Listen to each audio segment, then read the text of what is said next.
Dito tayo sa Alabang kung saan nag-start na yung construction ng isa sa mga pangarap ko.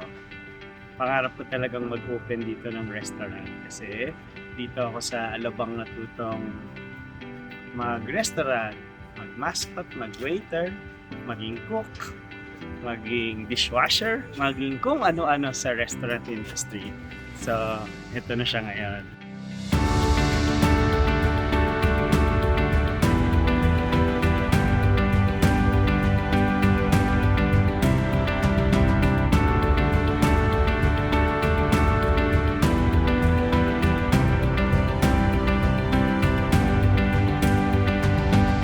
This project represents our commitment to turning Chef Marvin's dream into reality.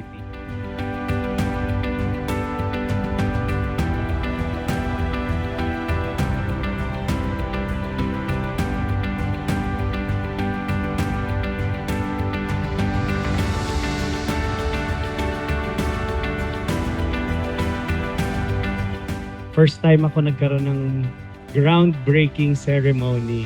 Mega World, thank you very much for this partnership. This is their space, this is their land, and I'm just so thankful and grateful that they entrusted this space to me, to our company, to build one of my dreams here in Alabang. Bakit ba napaka-importante ng Alabang restaurant na to para sa akin? Kasi dati akong mascot dito.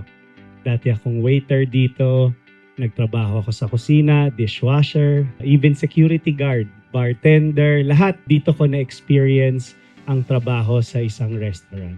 And now I'm coming back here, yung sinimulan kong pangarap sa bahay ko na nagluto ako ng kutsinilo nung pandemic, nag-open ng restaurant sa BGC. Now, it's here in Alabang kung saan ako natuto ng maraming bagay. Hindi lang sa trabaho, kundi pagiging tao. Dito din ako natuto. Ang lagi ko lang sinasabi, yung sipag, yung pagtsatsaga, at pagiging mabuting tao. Yun yung magdadala sa inyo, sa atin, sa mga pangarap, sa katuparan ng mga pangarap natin sa buhay. Yung iniisip ko, hindi natitigil sa mga gusto kong pagandahin, ayusin, kasi naniniwala ako na ang isang project ay binibigay yung buong puso mo, buong kaluluwa mo. Buti na lang napaka-pasensyoso nila Eliza and Architect Sam. Thank you very much. Again, to Mega World, thank you very much. To Hiraya, thank you very much. Architect Sam and Eliza, thank you very much. Itong trabaho na to, lagi ko sinasabi, hindi to trabaho ng isang tao. Hindi ito trabaho ko lang. Trabaho ng lahat ito.